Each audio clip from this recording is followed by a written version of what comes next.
The show, well, those are your own. Just keep in mind that the views, information, or opinions expressed on the Tuddle Daily Podcast are solely those of the individuals involved and do not necessarily represent those of our sponsors. Yeah, it's called free speech, people. Nobody's forcing you to listen. Get ready for your daily dose of Tuddle. The all-time greatest intern/producer we've ever had, of course, Tuddle in Florida. From the Hobo Fish Camp, it's the Tuddle Daily Podcast. No wonder nobody likes you, Tuddle. Everything's a goddamn debate. All right, guys. Hey, what's up, everybody? Man, I got Iggy T back in the house.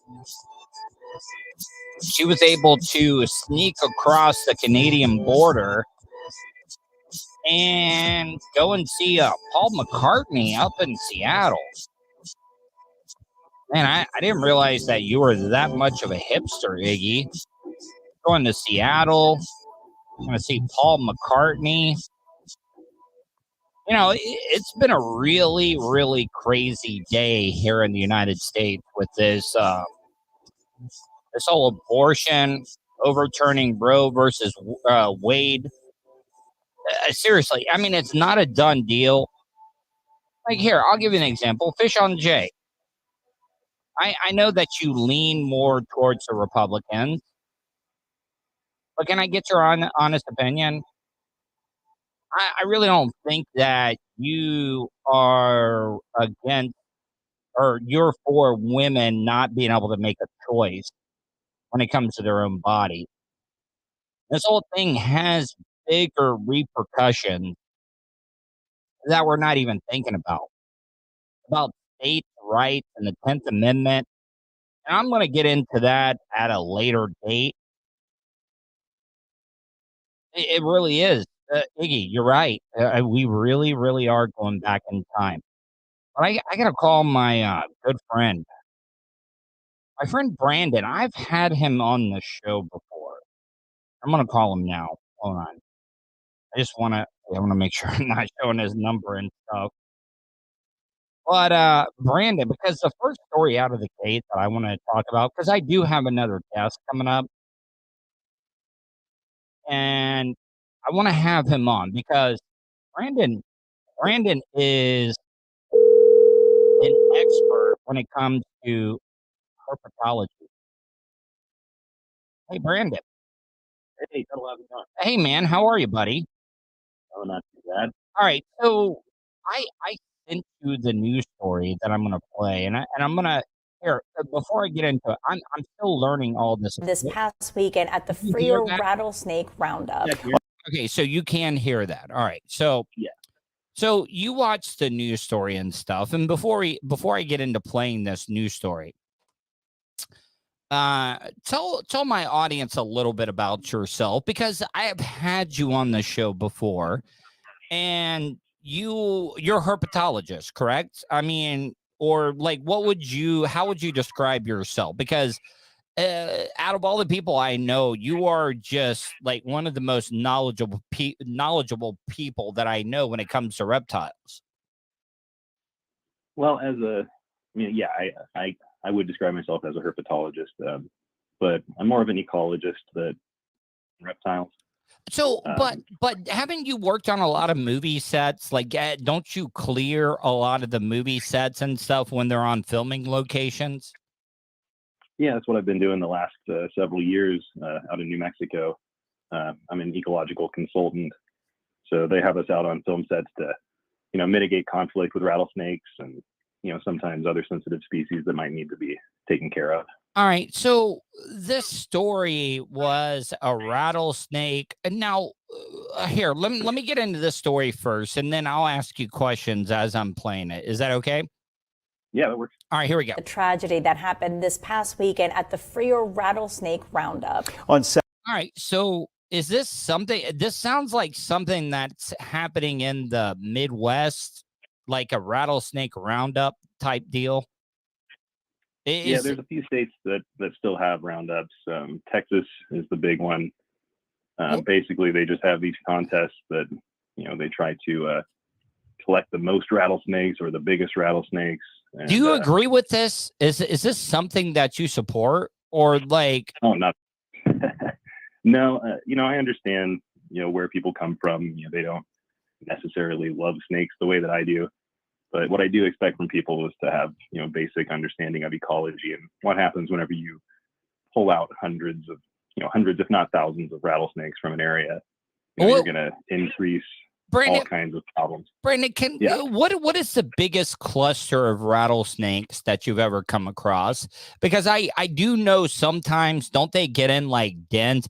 I know here in the state of Florida, a lot of people want to mess around with gopher tortoise holes that the gopher tortoises make. And a lot of people don't realize that rattlesnakes use those same holes and everything. What is the biggest concentrate of rattlesnakes that you've ever seen? I personally haven't seen any massive congregations. In New Mexico, we had, den sites with Western diamondback rattlesnakes, and maybe I've seen like a dozen at a time. Man, like, do you just back up? Like, I mean, when you got that many around, and what is the strike distance of a rattlesnake? I've heard like it's something unbelievable. I generally say around like 3/4 the body length, but in reality, some of the snakes, if they're in a really, defensive posture and you keep messing with them, they might get really excited and jump about their full body length. Oh man. All right. So let me play a little bit of this. And if you want to jump in, I can hear you. So if you got something to say, just jump in and I'll stop. Okay. Okay. Saturday, 60-year-old Eugene De Leon Sr. died after he was bitten by a rattlesnake. He was a snake handler with decades of experience. Patrick Johnstone spoke to De Leon's daughter about her loss. All I can say is that my dad passed on doing what he loved the most. Blanca Trevino said her father started handling snakes when he was 18 years old. My dad is my hero. He was the bravest man that I knew to handle these sorts of dangerous things. Hey, Brandon, so I got to ask you, okay, you handle some poisonous snakes sometimes.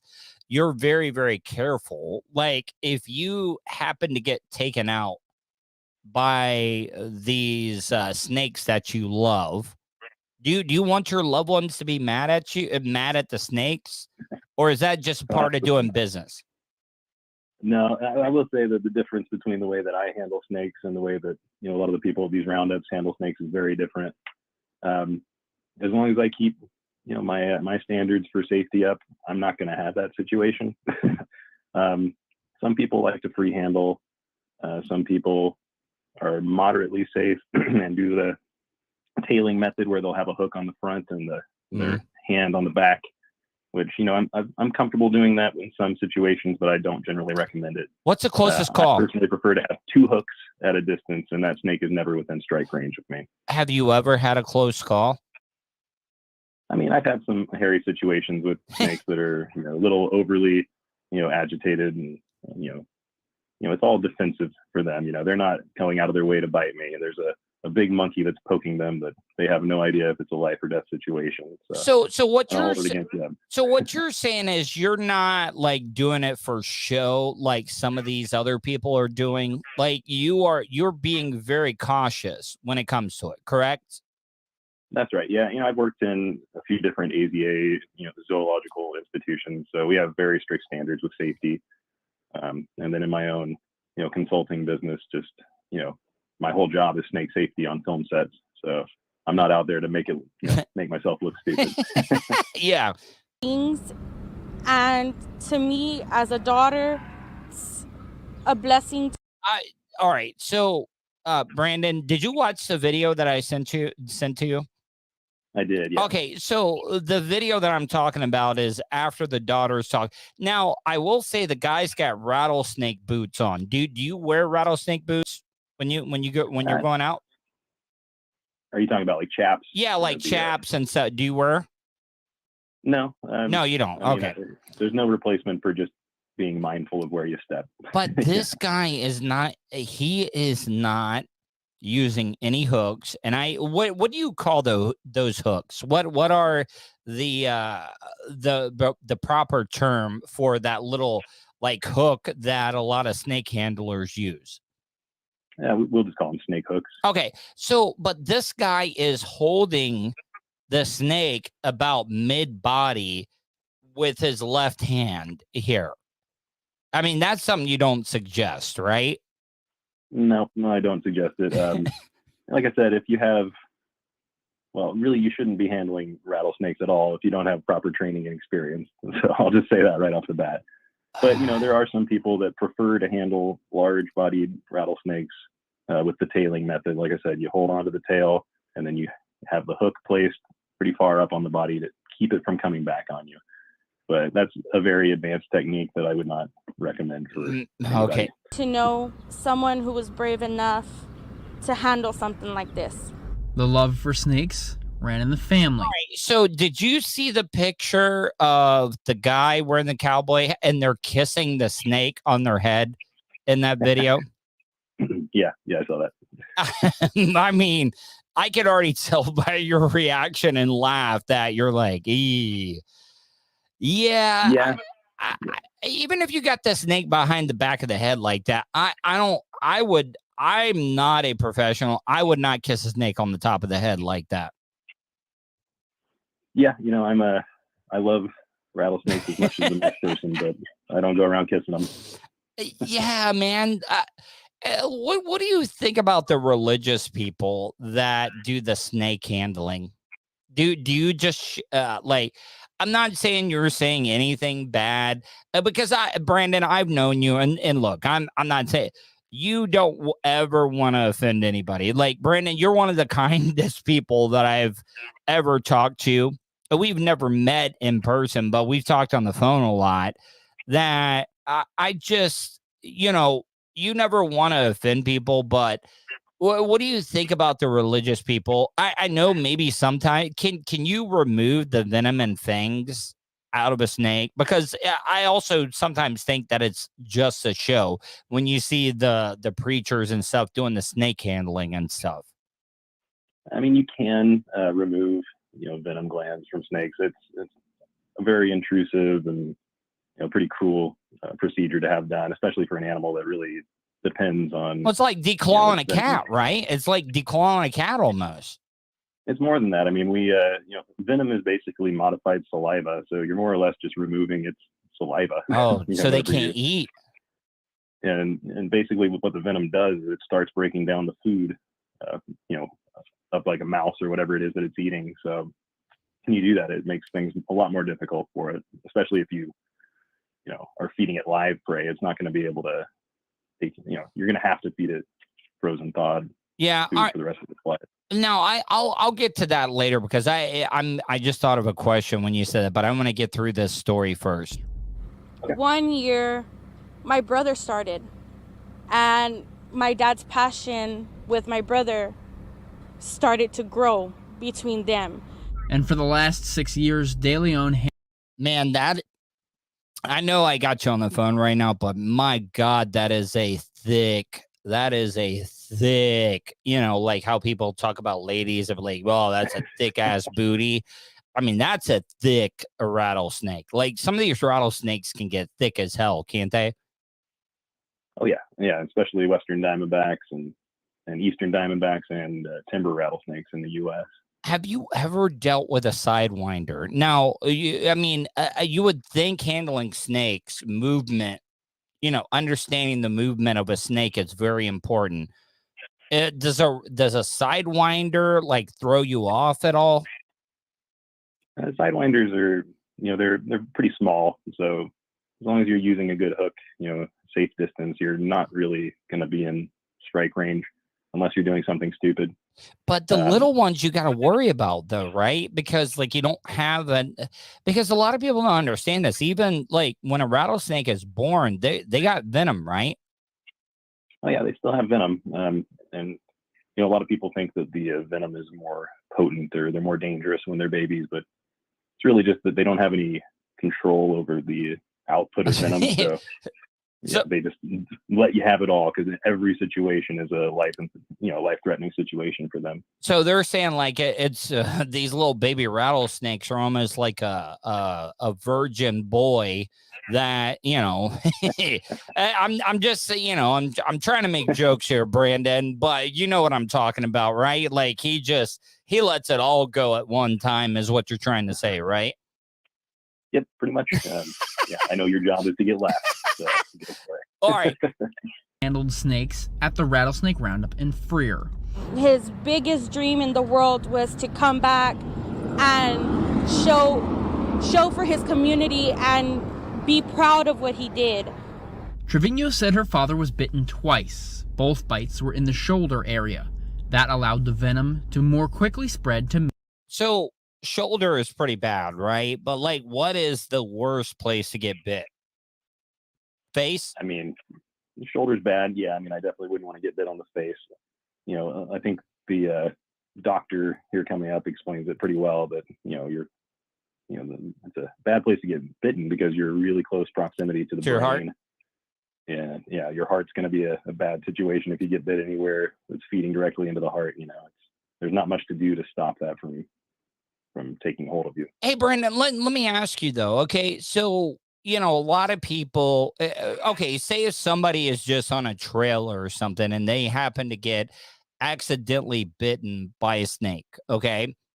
What are some of the things that they should do? Okay. Because if you get your heart rate up, you get over, you start freaking out and stuff, your blood's going to be pumping quicker. Correct. Like, yeah. What are some of the things that the people are listening to the show? Well, let's say if you happen to get bitten by a poisonous snake, like what are some tips that you can give people? Well, I mean, like you said, it's easier said than done to stay calm after you get bitten. The most important thing is call 911 as soon as you can. I mean, you might not have phone service if you're out and about in the, out in the sticks, but that's the first thing. And, start seeking medical treatment immediately. Do you suggest tourniquets or is that a bad thing? No, you don't. No, that used to be the recommendation. Now it's not the recommendation. Just try to elevate the bite away from your, over your heart level. Take it real slow. Try to get back to your vehicle if it's within range. If it's not, there's medevac. There's other options. If it's a life or death situation, don't overdo it. But yeah. Well, Brandon, I wouldn't be doing my job as an entertainment show if I didn't ask this. There's been so many comedy movies like City Slickers and all these about sucking out the poison and stuff. Is that complete BS? Yeah. It is. Okay. All right. Yeah. And in fact, I think again, and it comes up later in this video that you're playing. It just makes it worse. It doesn't work. Okay. And you have a good chance of causing a bacterial infection. Okay. All right. Well, I mean, come on. I'm just asking the questions and stuff. Major arteries where it caused hemorrhaging. There seems to be a lot more trouble due to major arteries and the fact that these toxins can travel to the brain and cause bleeding in the brain and also in the lungs. Anti-venom can only be administered by a doctor. All right, so the rattles what is the most rattles you've ever seen on a rattlesnake? And is it true, like, the longer the rattle, the older the snake is? Not necessarily. I've seen some that have maybe around 10, segments on their rattle. That doesn't mean that they're 10 years old. Basically, every time they shed their skin, it adds a little bit to the rattle. And those also break off. So you might have a massive snake that has 1 or 2 segments on their rattle. So what is not a good indicator of age. What is inside the rattle? Like, in their tail, like what is in there that makes the shaking noise? Or is it just the outside shaking together? It's just those segments rattling together. Okay. So there's nothing inside, like it's a maraca or something. No. Okay. Next time I'm in Florida, I'll try to remember to bring you a rattle. Well, so you can take a look at it. Dude, if I'm being honest, and I know you're going to hate when I say this, but like this was back in the day when I was a young kid. My dad ended up killing a snake, but as he got older, he did not want to, as my dad got old, like when generationally, you'll learn about snakes and stuff. Okay. When my dad was younger, there was this big ass rattlesnake, and it was all like back in the day when you were a Southerner, if you could brag about, oh, I killed this big old rattlesnake back in the day, but when my dad got older, like he would stay away from him, like he looked at him as like, that's something that's keeping rodents away and stuff. Exactly. Yeah. And especially nowadays in Florida, the eastern diamondbacks, their populations are kind of imperiled. So anything we can do to coexist a little better is going to be beneficial for everyone. And like you said, they are preventing the spread of diseases by killing rodents. I'm not necessarily that every rodent has, disease, but they're cutting them down, and they're good for crops and stuff as well too. People, they're destroying crops and stuff. And when you get an overpopulation of rodents, disease is going to be more likely. Yeah. So De Leon had to be brought to a hospital in Corpus Christi to receive the anti-venom. And even then, anti-venom is not just sitting around waiting to be administered. They have to prepare the anti-venom. It just depends what anti-venom they have. Yeah, and they have to wait for that reconstitution to occur. And then they're given, the anti-venom. Trevino takes some comfort in knowing. I don't like how he's holding that snake. Like, I mean, come on, man. I've seen you handle snakes and stuff, but like, he's got it so close to his chest. Like, it can just turn around and bite him that quick. Yeah, I mean, he's just doing it for show. I mean, I understand. He's trying to, look, make it look exciting. Yeah. People, if they watch me do it, they might be. They're going to be bored when they watch you do it. And you know what, Brandon? I can't blame you, because you know what? I want to be able to go home and live another day, man. Her father died doing what he loved.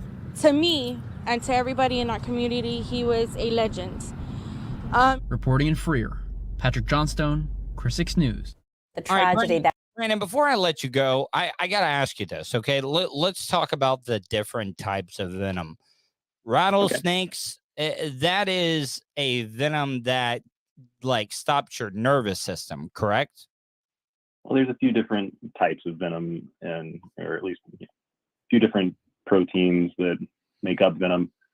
And rattlesnakes, depending on the species, and sometimes depending on, where that population is, they might have a different type of venom.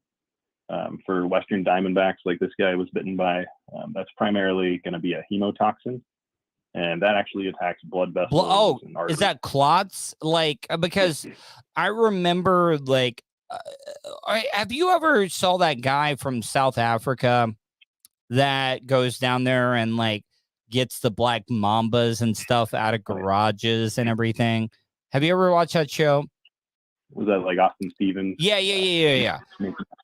Now, but I've seen some of those like really dangerous snakes, and they take the venom, and they took some blood that they drew from somebody. Okay, they put the venom, the one that makes the blood clot. They put it in the blood, and they just waited a few seconds, like switched it around, like they were about to take a sip of it, and they turned it upside down, and like. It was all one piece. Like it just coagulate, or what? I know I completely butchered that word, but it made it like it made it into a big clot. Yeah. I've never tried that experiment, but yeah, I have seen that video.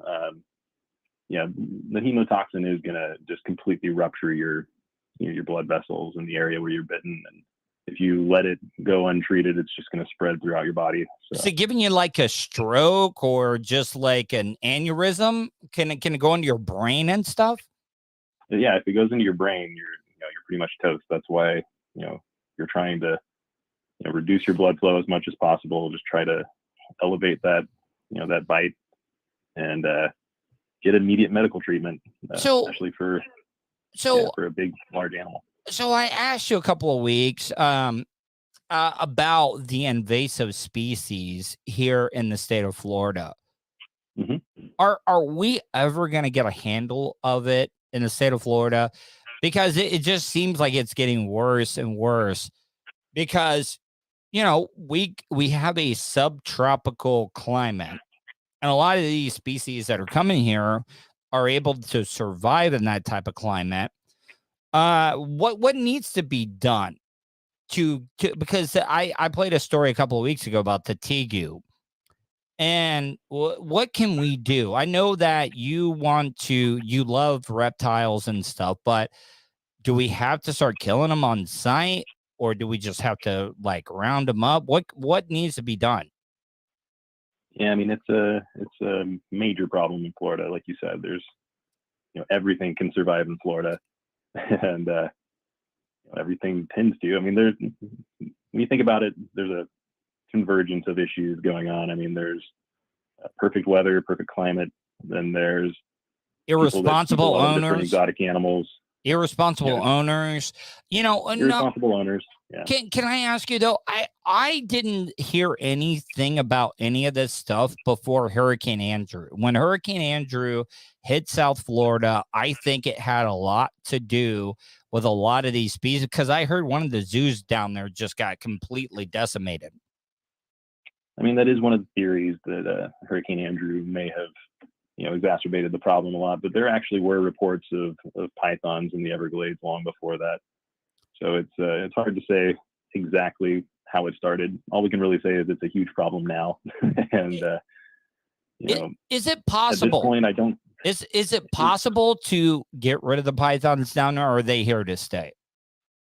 I think more or less they're here to stay. We're past we're past the point where we can really, expect to eradicate all of them. At this point, it's more of a management issue. So if we can just try to control them as much as possible, I wouldn't recommend, telling people to kill on site, because, a young Burmese python might resemble a rat snake to, the untrained eye. So I wouldn't want you to just go out and kill snakes in the Everglades if you see them. What about corn snakes? Permit programs, FWC has permit programs to train you to go out and hunt the pythons if you're interested in helping. Are corn snakes native to Florida? Because I've seen those a little bit too. Yeah, corn snakes are native. Red rat snakes, they're very similar. Hey, Brandon, I really do appreciate you coming on and stuff. Do you have anything you want to plug or promote, even like a wildlife charity or anything like that you want to promote while you're on? Well, since we've been talking about rattlesnakes, I think, like I said, I don't expect everyone to love rattlesnakes as much as I do, but, at least hope that everyone can appreciate their ecological importance. Try to coexist with them as much as possible. There's a few great, organizations that you could donate to or join.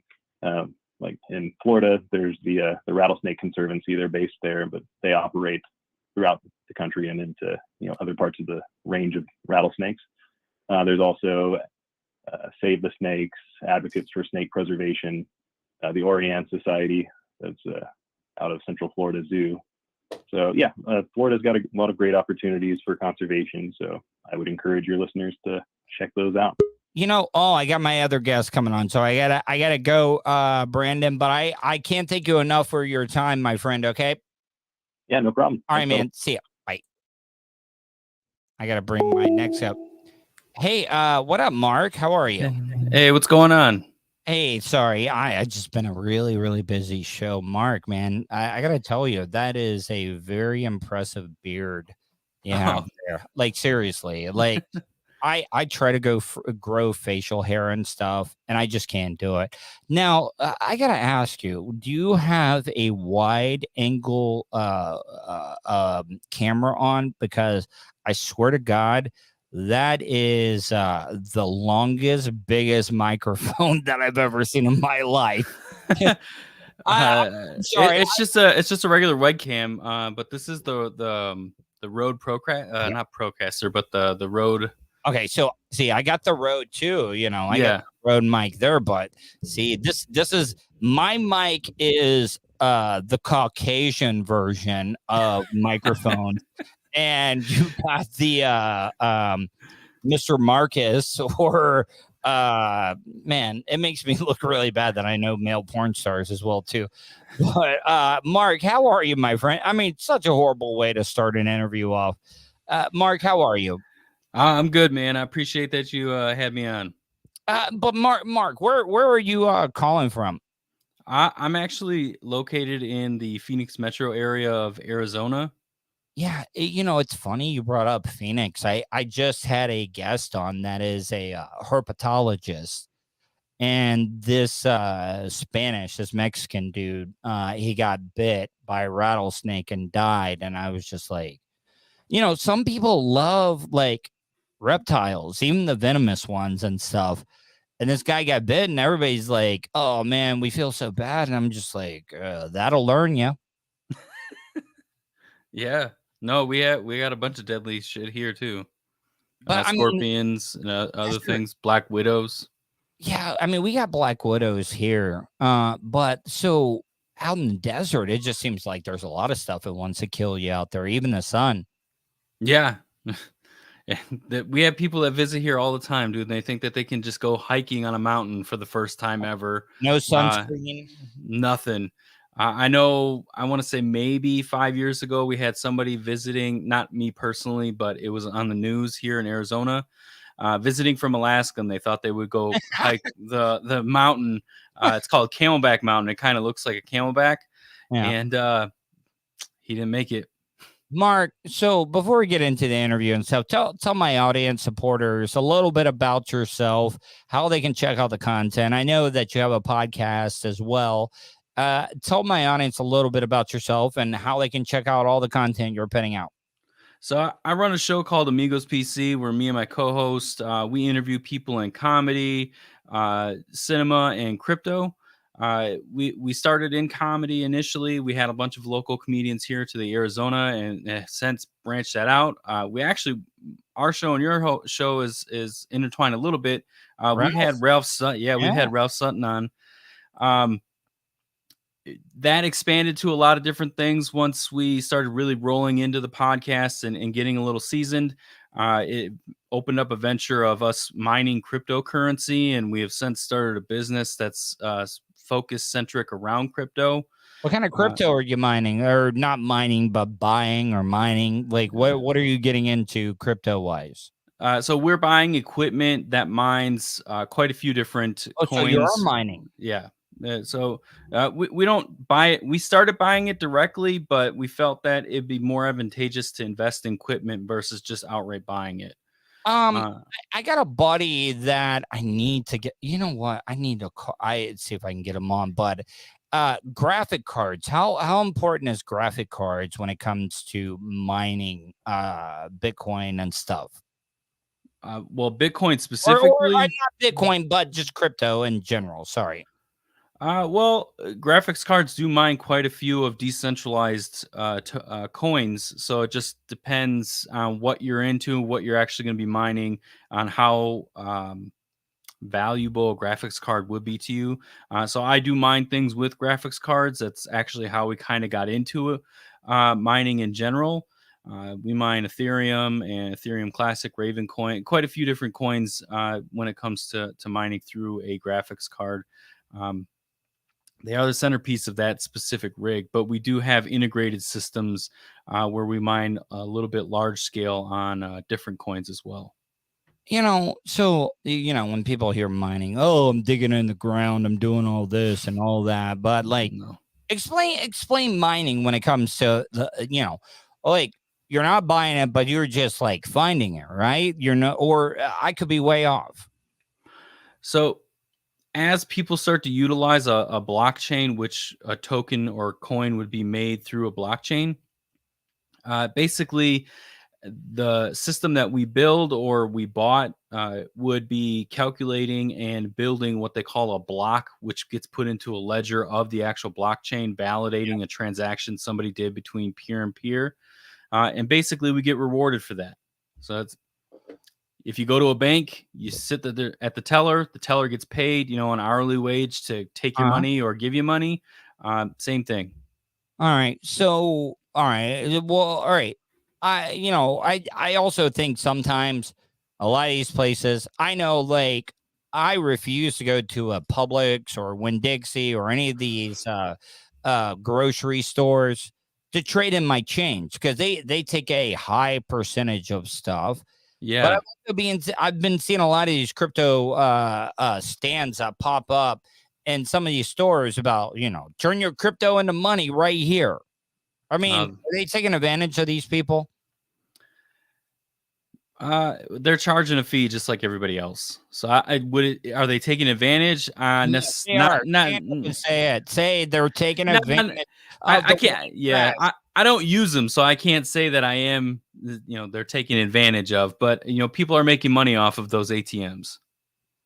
Yeah, I don't know, but I mean, they take advantage of people that are like, instead of taking the time to roll their quarters and stuff, they're taking a big ass bite out of it. They are. Yeah. All right. So let's talk a little bit more about the podcast and stuff instead of the crypto. How long have you guys been doing it for? We just celebrated our 3rd year this past October. Well, I mean, I started, I've been doing radio for quite some time, but decided at the beginning of 2020 when all hell was breaking loose, I'm like, all right, I'm going to start a podcast. And I grew the audio. The audio podcast is killing it right now. But since I've started the live streaming and stuff, it's just trying to get people to, tune in at 7. The thing is that people listen to it later on. They don't catch it live or the next day. And I've had to get out of that mindset of, just because a lot of people aren't watching live, they're going to get to it. People love on demand. Yeah. We're in an on-demand culture now. Yeah, I can't get over it. Like, I feel so inadequate because your microphone is just so like longer and thicker than mine. And mine's just like short, like a beer can type stuff. No, just show it off. I got microphone envy and everything. What are some of the topics and stuff that you guys have been chatting about? So when we have people on the show, because we're basically an interview podcast, we're having people that are in these avenues that we enjoy to actually talk about. So like we're having comedians on talking about their comedy or, life stories from them. In cinema, we're talking about people, that are either actors or producing movies and talking about their project or how they got started or basically just what makes them. And then crypto wise, we're actually learning crypto. So we're talking to people that are actually building projects. And sad is that like you're probably killing it doing this whole crypto stuff.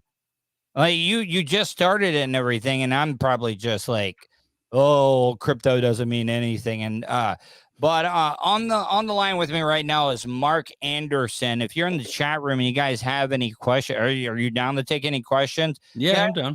Sometimes my audience can be a little rough. So I can see Manu's in there, Roots Calhoun. He says, yo, Tuddle. So, yeah, if any of you guys have some questions for my guests, feel free. Now, has there been any, like, bad guests? I mean, I know you had Ralph Sutton and stuff. Yeah, but, he was horrible. No, I'm just kidding. He was? Okay, No, well, I mean. No, he wasn't. He did bitch at us for an hour about our podcast because it was at the beginning of the pandemic and God forbid I say that word live on TV or YouTube.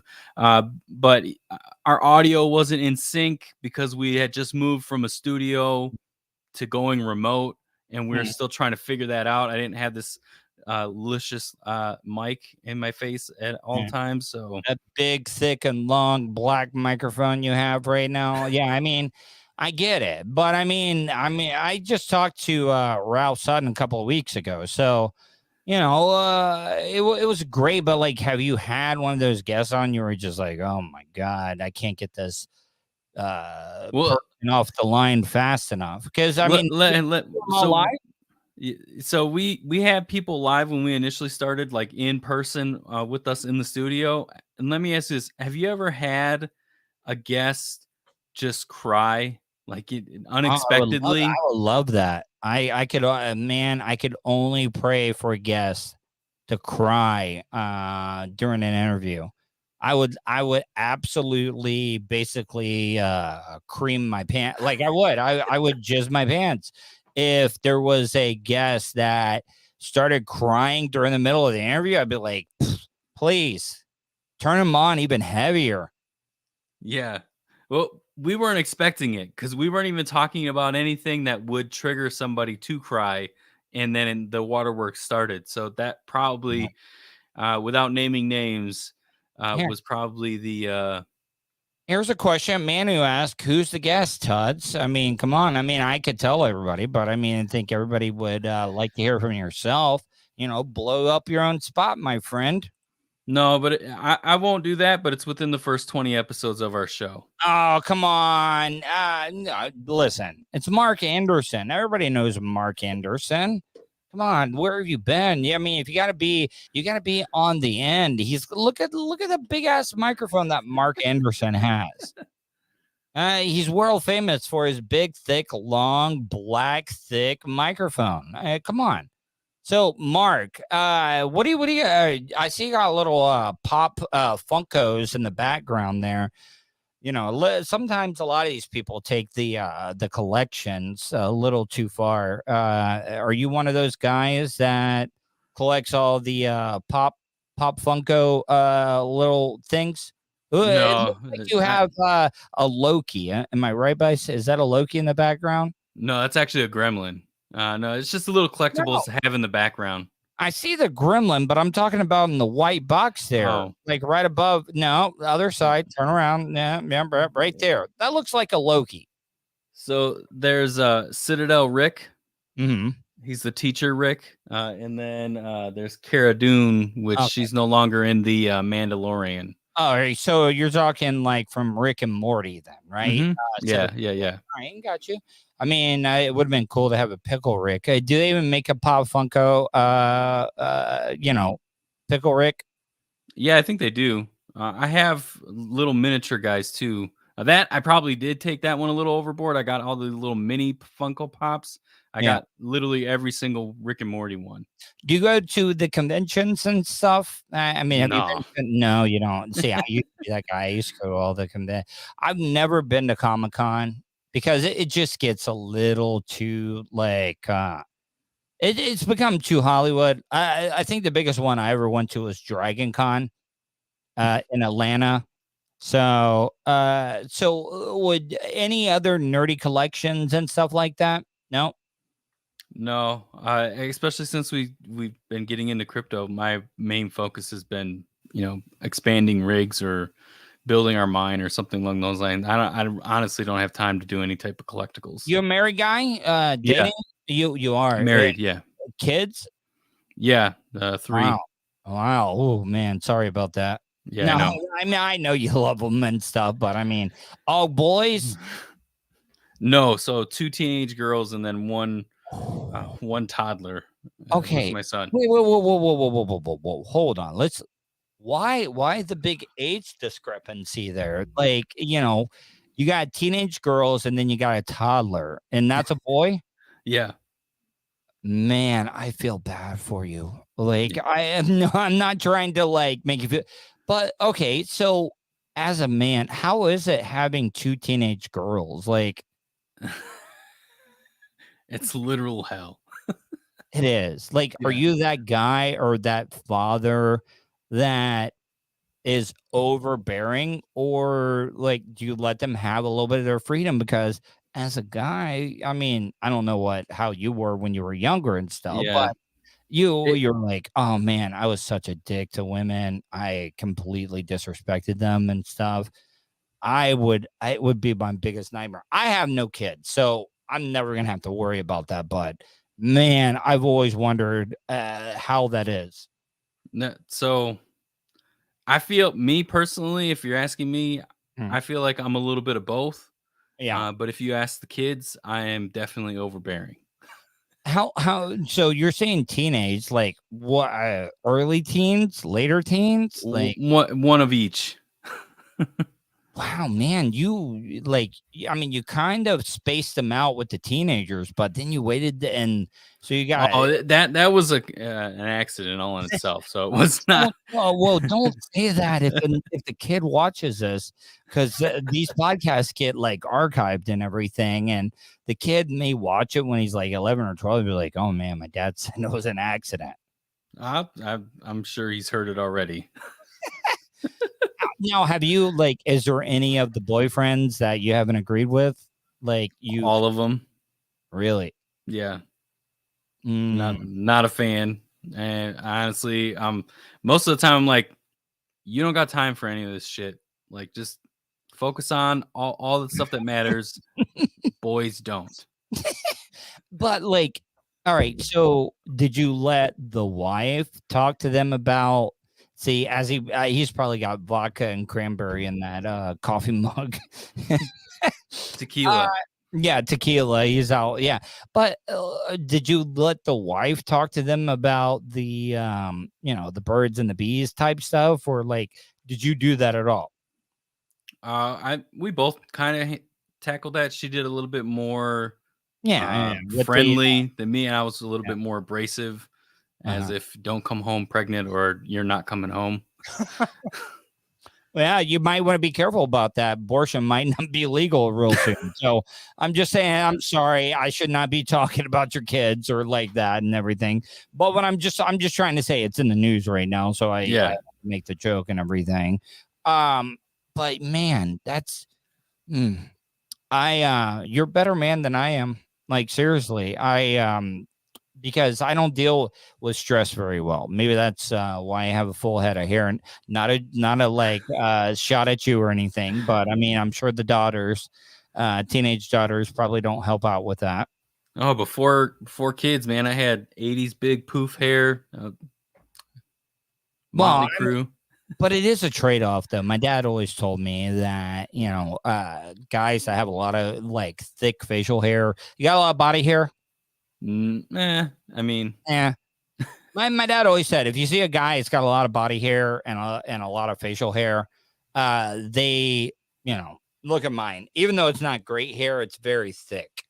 But you do see a lot of people that I can't. I grow the greatest pedophile beard of all time.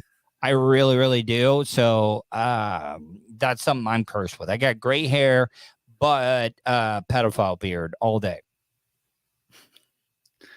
Yeah, I don't know. It's just this runs in the family. My dad has the same kind of beard, just as big. I didn't ever think I was going to grow a beard, but got into my 30s and I was like, I'm done shaving. Yeah, I gotta shave. Like I said, I can't get close to school zones when I grow facial hair and everything because it's really, really bad. Hey, Mark, before I let you go, tell my audience how they can check out your podcast. If they want to learn more about crypto and stuff, how can they do that? So you can always head over to my website, amigospc.net. You can catch all of our shows on all the social medias with Amigos PC everywhere, Instagram, Twitter, all of that. If you want to learn anything about crypto, or if you're interested just taking a dabble or want to communicate with us a little bit about crypto, you can go to coastalcryptomining.com. All right, Mark, man. Hey, I had a great I really, really enjoyed this conversation with you, man. I want to have you on again. And if you ever need anything, feel free to reach out. All right. Appreciate it, dude. All right, man. Have a good one. Bye. You too.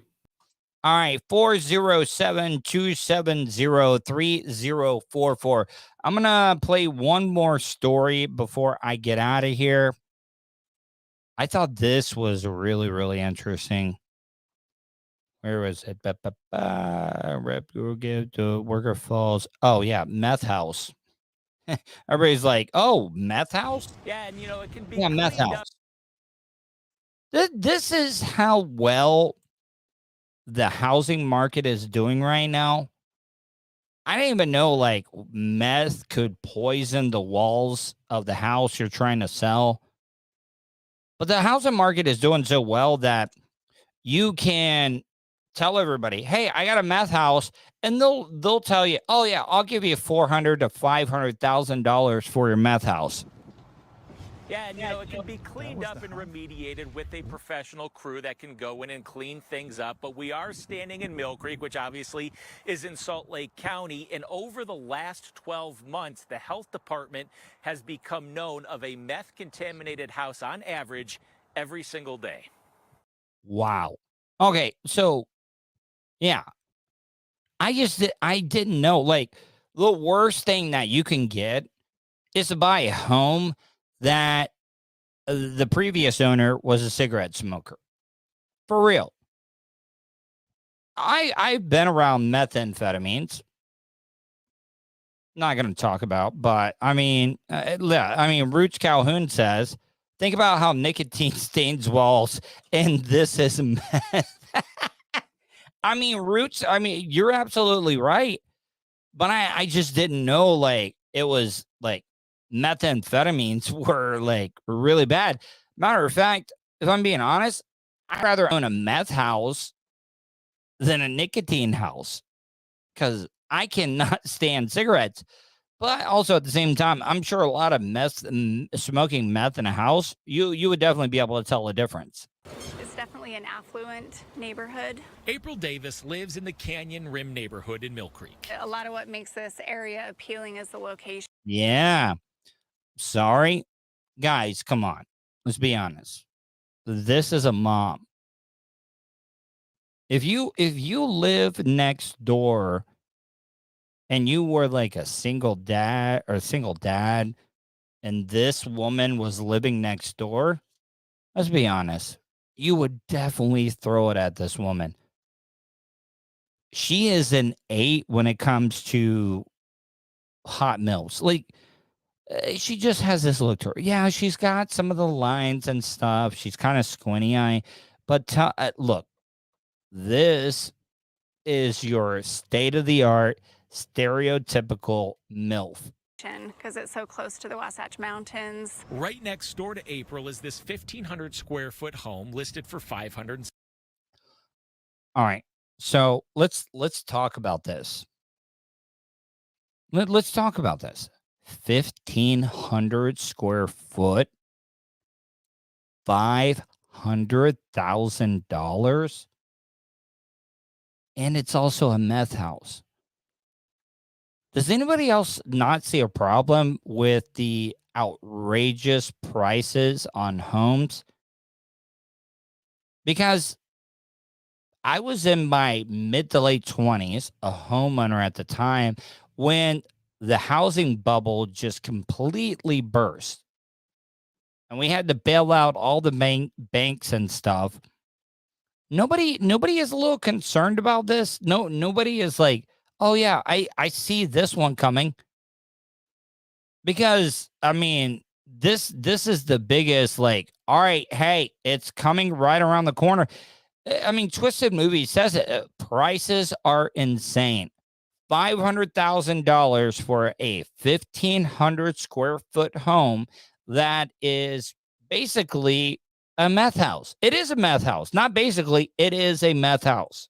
$75,000. According to the Salt Lake Board of Realtors, this home is in a zip code where the median price is $805,000. This area seems to be a really popular area for investors. All right.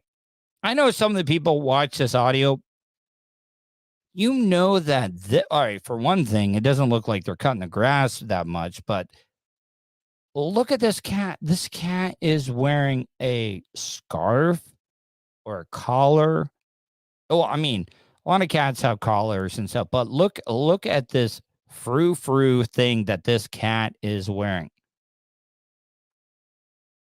My God. And this is in a neighborhood with a meth house.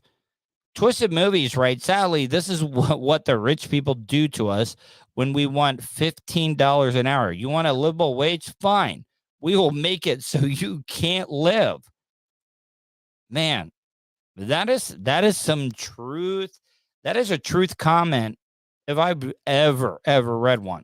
To do quick turnovers with homes. The listing I don't know what it is, but man, I find her to be hot. Is being very transparent. This nearly $600,000 home tested for meth. It does shock people to know that there's meth in their neighborhood for sure. A lot of what we see are just lower levels from people using and not necessarily manufacturing. Shane Woodworth owns Crime Scene Cleaners and cleans up meth I got to tell you that, I'm laughing.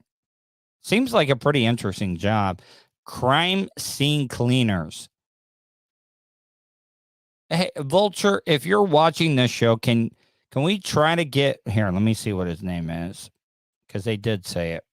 I would like to see what his name is. From people using and not necessarily manufacturing. Shane Woodworth owns Shane Woodworth from Crime Scene Cleaners and Crime Scene Cleaners. Shane Woodworth from Crime Scene Cleaners. I'll send you an email as well. Cleans up meth-contaminated houses. A lot of people live in them and are just fine, but there's a small... Because let's be honest, I'm going to ask way better questions than this reporter. I'm not saying I got some type of ego and stuff, but I got way better questions than what this reporter could ask. Maybe he did have better questions and the program director or the news editor didn't put him in there. Small percentage of people that really do get very sick from these contaminated homes and living there. According to the Salt Lake County Health Department, 375 properties tested positive for a chemical contamination. Wow. I kind of blame this to the popularity on the West Coast of Breaking Bad. That show was shot in New Mexico, took place in New Mexico. So, yeah, I mean, I'm not shocked to learn that there's a lot of meth houses in that type of area. In just the last 12 months. Shane says he's as busy as he's ever been. A lot of them are a little bit lower income homes that we go into. Not $500,000 for a 1,500 square foot home. That is ridiculous. Sorry. But we do see high-end homes as well. We see high-end homes up in Park City, nicer areas of Salt Lake County, Utah County. Meth doesn't discriminate. It's everywhere. Every neighborhood could have it. Now, the listing... I mean, this reporter is so slow on the draw. He needs to be doing some meth. Just being honest. And I spoke with them over the phone a little bit earlier tonight. They declined to do an on-camera interview, but they said that this house will actually close on Monday. And as part of... Yeah, so get that, though. This is how desperate people are when it comes to the housing market right now. I guarantee you they had over 10 offers for this meth home. Matter of fact, I guarantee you it probably sold for $500,000 to $550,000. And you probably had a half dozen offers on this. So, yeah, I mean, if nobody else feels like this is not a problem, then you're going to get caught up in this whole housing price bubble when it pops. It's going to. I mean, Twisted Movie is right. I mean, that's the other thing. All cash too, because a bank ain't going to finance that. You know, Twisted Movies, I saw that, like, some of the offers that are even, like, way ridiculous. People that are buying homes, they're offering to move the people they're buying the home from and actually, like, covering the people's home that they're moving to, their closing costs. It's just way outrageous. Now, it's going to slow down a little bit because they're raising interest rates and stuff. And you know that the banks they're going to just be writing loan after loan after loan. And it's just going to be 2008 all over again. I know it. You know it. It's going to happen. Anyways, guys, I'm going to get out of here. If you get a chance, if you want to help out financially, you can cheer bits, YouTube, cheer bits on Twitch, super chat on YouTube, or if you don't want to do any of that, you can easily do it. Go to my PayPal, paypal.me/Tuddle on the radio. If you want to leave a voicemail, 407-270-3044, or you can email me, Tuddle. That's Tuddle with 2 Ds, TUDDLE @gmail.com. I want to thank everybody, Roots Calhoun, Twisted Movie, Manu, Mark, Fish on J, everybody, Jay Pinkman, Keith Vena, Bubba Lost Everything, Iggy T, everybody that checked out tonight's show. Hopefully you guys have a great night. Hopefully you stay safe, and I will talk to you tomorrow.